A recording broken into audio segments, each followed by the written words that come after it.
అందరికీ నమస్కారం. అమ్మ మాట అమ్మాయి బాట ఛానల్కి స్వాగతం. కథ చెప్పుకుందామా? కుందనుడి తెలివి. విజయపురి మహారాజు చంద్రసేనుడు మహారాణితో అంతఃపురంలో కొడుకుతో విద్యాభ్యాసం గురించి మాట్లాడుతుండగా ఎలా వచ్చిందో ఒక కాకి గవాక్షం నుంచి లోపలికి వచ్చింది.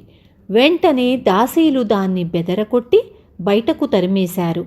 అయితే కాకిని చూస్తూనే రాజుకు ఒక చిత్రమైన ఆలోచన వచ్చింది. ఆయన అప్పటికప్పుడు మంత్రికి కబురు చేసి, మన విజయపురి రాజ్యంలో ఎన్ని కాకులున్నాయో పొరపాటు లేకుండా సరిగ్గా చెప్పగల వ్యక్తికి మంచి బహుమానం ఇద్దాం. కానీ చెప్పగలనంటూ వచ్చి సరిగ్గా చెప్పలేని వాడికి 20 కొరడా దెబ్బల శిక్ష ఉంటుంది.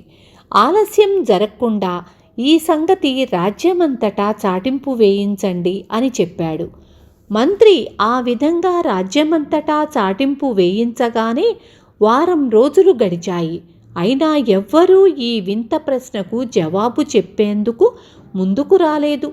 కుందనుడనే యువకుడొకడు విద్య ముగించుకొని ఏదైనా ఉద్యోగం దొరుకుతుందేమో అని రాజధానికి వచ్చి ఈ వింత చాటింపు విన్నాడు. అతడికి ఆశ్చర్యంతో పాటు రాజు చంద్రసేనుడి పరిపాలనా సామర్థ్యం పట్ల అనుమానం కూడా కలిగింది. అతడు రాజసభకు పోయి రాజుకు నమస్కరించి, మహారాజా, నేను చదువుకున్న నిరుద్యోగిని. ఉద్యోగ ప్రయత్నంలో నేను ఎంతో కాలంగా మన విజయపురి రాజ్యంలోని పల్లెలు పట్నాలే కాక కుగ్రామాలు కూడా తిరిగాను.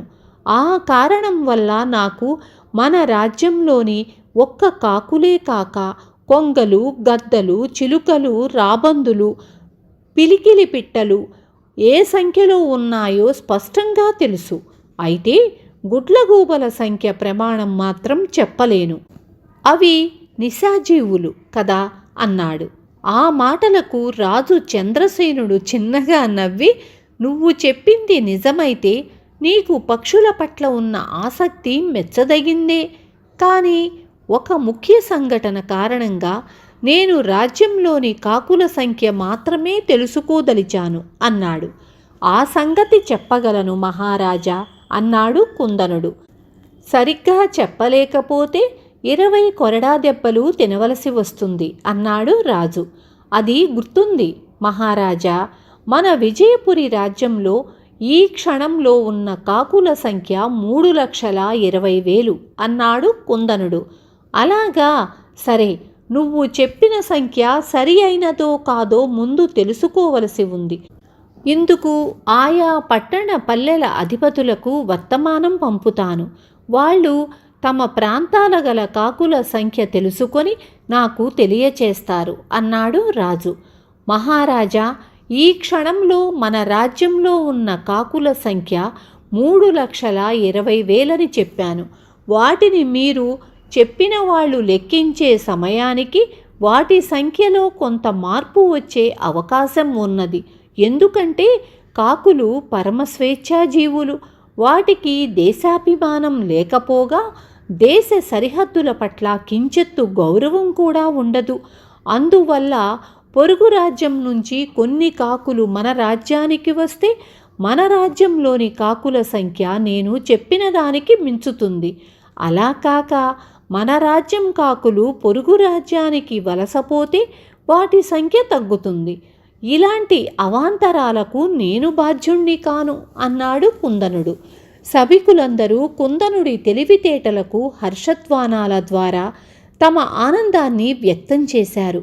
కుందనుడు పరోక్షంగా రాజుకు ఈ కాకుల సంఖ్య తెలుసుకోవాలని చేస్తున్న ప్రయత్నం ఎంత పనికిమాలిన సంగతో తెలియచెప్పినట్లు వాళ్ళకి అర్థమయ్యింది. రాజు కూడా అతడి సమాధానానికి ఎంతో సంతృప్తి చెంది, నీకు ఏం బహుమతి కావాలో కోరుకో అన్నాడు చిన్నగా నవ్వుతూ. కుందనుడు ఒక్క క్షణం ఆగి, క్షమించండి మహారాజా, రాజు ప్రతి నిమిషం ప్రజల యోగక్షేమాల గురించి ఆలోచిస్తూ వాళ్లకు ఉపయోగకరమైన పనులు చెయ్యాలి. అంతేకాని కాలాన్ని నిరుపయోగమైన ప్రశ్నలకు సమాధానాలు కనుక్కోవడంలో వృధా చెయ్యకూడదు. మన రాజ్యంలోని కొన్ని ప్రాంతాల్లో ప్రజలు నీటి ఎద్దడికి గురి అవుతున్నారు. మరి కొన్ని ప్రాంతాల వాళ్లను వరదల బాధ పట్టి పీడిస్తున్నది. ఇలాంటివే మరికొన్ని సమస్యలు. తమరు నిపుణులతో సంప్రదించి వీటికి పరిష్కార మార్గాలు వెతకండి. అప్పుడు నేను నిరుద్యోగిగా ఉండనవసరం లేదు. అదే మీరు నాకిచ్చే బహుమానం అన్నాడు. రాజు ఆ మాటలకు చాలా సంతోషించి, నిన్ను నా ముఖ్య సలహాదారుల్లో ఒకడుగా నియమిస్తున్నాను. రాజ్యం అంతా తిరిగానంటున్నావు కనుక ప్రజల అవసరాలేమిటో నీకు బాగా తెలిసి ఉండాలి. నువ్వనే నిపుణులతో సంప్రదించేటప్పుడు నీలాంటి వాడి సాయం నాకు చాలా అవసరం. ఏమంటావు అన్నాడు. మహారాజా, తమరు నాకెలాంటి బాధ్యత అప్పగించినా అందులో నా శక్తి మేరకు తమకు రాజ్యానికి సేవ చెయ్యగలను అన్నాడు కుందనుడు. అలా అయితే మరొక ముఖ్యమైన బాధ్యత కూడా నువ్వు అంగీకరించవలసి ఉంటుంది. 10 ఏళ్ల ఈడువాడైన నా ఒక్కగానొక్క కొడుకు కుమారపాలుడి విద్యాభ్యాసము ఒక సమస్యగా తయారయ్యింది. వాణ్ణి ఏ గురుకులానికో పంపడం నాకు మహారాణికి కూడా ఇష్టం లేదు అని రాజు చంద్రసేనుడు చిరునవ్వు నవ్వుతూ, 15 ఏళ్ల పాటు ఎంతో క్రమశిక్షణతో నేను గురుకులంలో చదివిన చదువు రాజ్యపాలనకు ఏ రకంగా ఉపయోగపడిందో నీవు ఎరిగినదే కదా. పుస్తక జ్ఞానంతో పాటు లౌకిక జ్ఞానంలో కూడా దిట్టవైన నీకు కుమారపాలుడి చదువు సంధ్యల బాధ్యత అప్పగిస్తున్నాను. అంగీకారమేనా అని అడిగాడు. నా మీద ఎంతో నమ్మకంతో కానున్న విజయపురి మహారాజుకు విద్యాబుద్ధులు నేర్పే పెద్ద బాధ్యత నా మీద పెడుతున్నారు. ఇందుకు నేను అర్హుణ్ణని రుజువు చేసేందుకు సర్వవిధాలా ప్రయత్నించగలను అన్నాడు కుందనుడు. ఈ విధంగా కుందనుడు రాజు అప్పగించిన 2 బాధ్యతలను సమర్థవంతంగా నిర్వహించి రాజు దృష్టిలోనే కాక ప్రజల దృష్టిలో కూడా దక్షత గల వ్యక్తిగా పేరు పొందాడు. విన్నారు కదా. రేపు మళ్ళీ ఇంకొక మంచి కథతో మీ ముందుకొస్తాను. ఉంటాను.